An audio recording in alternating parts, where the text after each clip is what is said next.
আসসালামু আলাইকুম ভিউয়ার্স, আপনারা মেসেঞ্জারে আপনাদের কোনো ফ্রেন্ডকে কল করলে কল যায় না এবং আপনাদেরকে ডিড নট অ্যানসার লেখাটি দেখায়। মানে আপনারা আপনাদের কোনো ফ্রেন্ডকে মেসেঞ্জারে কল করলে কল যাচ্ছে না এবং ডিড নট অ্যানসার লেখাটি দেখাচ্ছে। তো দেখতে পাচ্ছেন আপনারা এখানে ডিড নট অ্যানসার দেখাচ্ছে। আপনারা দেখতে পেলেন মোবাইল স্ক্রিনে ডিড নট কলিং লেখাটি দেখালো এবং কলটি অটোমেটিক ডিসকানেক্ট হয়ে গেল। তো মূলত আপনাদেরকেও যদি এই সমস্যাটি দেখা দেয় এবং আপনারা যদি মেসেঞ্জারে আপনাদের কোনো ফ্রেন্ডসকে কল করতে না পারেন, তাহলে আপনারা কিভাবে এই সমস্যাটির সমাধান করবেন তা আজকের ভিডিওতে আমি আপনাদেরকে দেখিয়ে দেবো। ভিডিওতে লক্ষ্য রাখুন। তো মূলত আপনারা যদি মেসেঞ্জারে আপনাদের কোনো ফ্রেন্ডসকে কল করলে ডিড নট অ্যানসার লেখাটি দেখায়, তাহলে আপনারা এই সমস্যাটি সমাধানের জন্য প্রথমেই আপনাদের প্লে স্টোরে চলে যাবেন, মোবাইল ফোনের প্লে স্টোরে চলে যাবেন। দেন আপনারা মেসেঞ্জার লিখে সার্চ করবেন। মেসেঞ্জার লিখে সার্চ করার পরে চেক করবেন মেসেঞ্জার অ্যাপ্লিকেশনটি আপডেট করা রয়েছে কিনা। আপডেট করা না থাকলে আপডেট করে নেবেন আপনাদের মেসেঞ্জার অ্যাপ্লিকেশনটি। দেন আপনারা আপনাদের মোবাইল ফোনের পাওয়ার একবার অফ করে অন করবেন। মানে আপনারা আপনাদের মোবাইল ফোনটি একবার অফ করবেন, দেন আবার অন করবেন। দেন আপনারা মেসেঞ্জারে গিয়ে চেক করবেন সমস্যার সমাধান হয়েছে কিনা। যদি সমস্যার সমাধান না হয়, তাহলে জাস্ট আপনারা আপনাদের মেসেঞ্জার অ্যাপ্লিকেশনটি আনইনস্টল করে দিবেন। মেসেঞ্জার অ্যাপ্লিকেশনটি আনইনস্টল করার পরে পুনরায় আবার আপনারা মেসেঞ্জার অ্যাপ্লিকেশনটি প্লে স্টোর থেকে ইনস্টল করে নেবেন। দেন আপনারা মেসেঞ্জার অ্যাপ্লিকেশনে আপনাদের মেসেঞ্জার অ্যাকাউন্ট লগ ইন করে নেবেন এবং চেক করবেন আপনাদের সমস্যাটির সমাধান হয়েছে কিনা। তো মূলত আপনারা এই সেটিংসগুলো করার পরে আশা করি আপনাদের সমস্যার সমাধান হয়ে যাবে। যদি সমস্যার সমাধান না হয়, তাহলে জাস্ট আপনারা কলে ক্লিক করে দিয়ে একটি স্ক্রিনশট নিয়ে নেবেন। আপনাদের সমস্যাটির একটি স্ক্রিনশট নিয়ে নেবেন।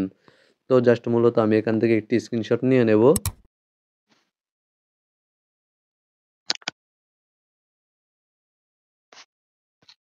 ভিউয়ার্স দেখতে পেলেন আপনারা আমি নিয়ে নিয়েছি। জাস্ট আপনারা স্ক্রিনশটটি নেওয়ার পরে এখান থেকে ব্যাক করে দিবেন এবং উপরে দেখতে পাচ্ছেন আপনারা 3 লাইনে ক্লিক করে দিবেন। দেন আপনারা সেটিংসে ক্লিক করে দিবেন।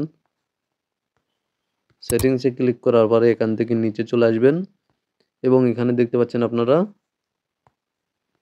রিপোর্ট টেকনিক্যাল প্রবলেম, জাস্ট এখানে ক্লিক করে দিবেন। দেন আপনারা এখানে দেখতে পাচ্ছেন নিচে রয়েছে রিপোর্ট এনিওয়ে, জাস্ট এখানে ক্লিক করে দিবেন। দেন এখানে দেখতে পাচ্ছেন আপনারা ডোন্ট ইনক্লুড, জাস্ট এখানে ক্লিক করে দিবেন। তারপরে একটু অপেক্ষা করবেন, তাহলে আপনাদের সামনে এ ধরনের একটি ইন্টারফেস শো করবে।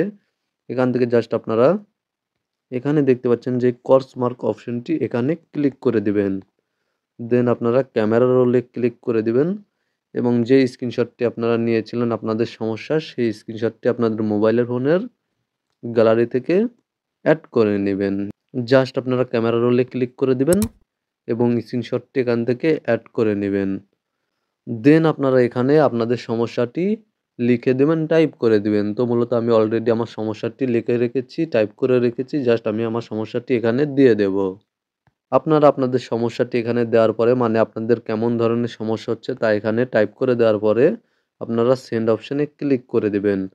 তো মূলত আপনারা চাইলে আমার মতো করে আপনাদের সমস্যাটি লিখে দিতে পারবেন, অথবা আপনারা এই টেক্সটটুকু ভিডিওর ডেসক্রিপশনে পেয়ে যাবেন। ডেসক্রিপশন থেকে এই টেক্সটটুকু কপি করে নিতে পারবেন। এই ভিডিওর ডেসক্রিপশনে আমি এই টেক্সটটুকু দিয়ে দেব। দেন আপনার উপরে দেখতে পাচ্ছেন সেন্ড, সেন্ডে ক্লিক করে দেবেন। জাস্ট আপনারা স্টেপ বাই স্টেপ আমি যা যা দেখিয়েছি তা ফলো করবেন, দেন সেন্ডে ক্লিক করবেন। সেন্ডে ক্লিক করার পরে আপনাদের সামনে এই ধরনের একটি ইন্টারফেস শো করবে। দেন অটোমেটিক এখান থেকে ব্যাক নিয়ে নেবে। তো মূলত আপনারা আপনাদের সমস্যাটি ফেসবুক সাপোর্ট টিমকে জানানোর পরে আশা করি 7 দিনের মধ্যেই, 7 ডেইজের মধ্যেই আপনাদের সমস্যার সমাধান হয়ে যাবে। তো মূলত ভিডিওতে দেখানো প্রসেসগুলি, নিয়মগুলি ফলো করলে আশা করি আপনাদের সমস্যাটির সমাধান হয়ে যাবে। এবং ভিডিওতে দেখানো নিয়মে যদি আপনাদের সমস্যার সমাধান না হয়ে থাকে, তাহলে আপনারা এই ভিডিওর ডেসক্রিপশনে আমার ফেসবুক প্রোফাইল লিঙ্ক পেয়ে যাবেন। আপনারা চাইলে আমার সাথে ফেসবুক মেসেঞ্জারে যোগাযোগ করতে পারেন। আমি আপনাদের সমস্যাটি সমাধান করতে সহযোগিতা করব। ভিডিওটি ভালো লাগলে ভিডিওতে একটি লাইক করে দিবেন এবং অবশ্যই আপনাদের মূল্যবান মতামত কমেন্টে জানাবেন। ভালো থাকবেন, সুস্থ থাকবেন, চ্যানেলটি সাবস্ক্রাইব করে সাথেই থাকবেন।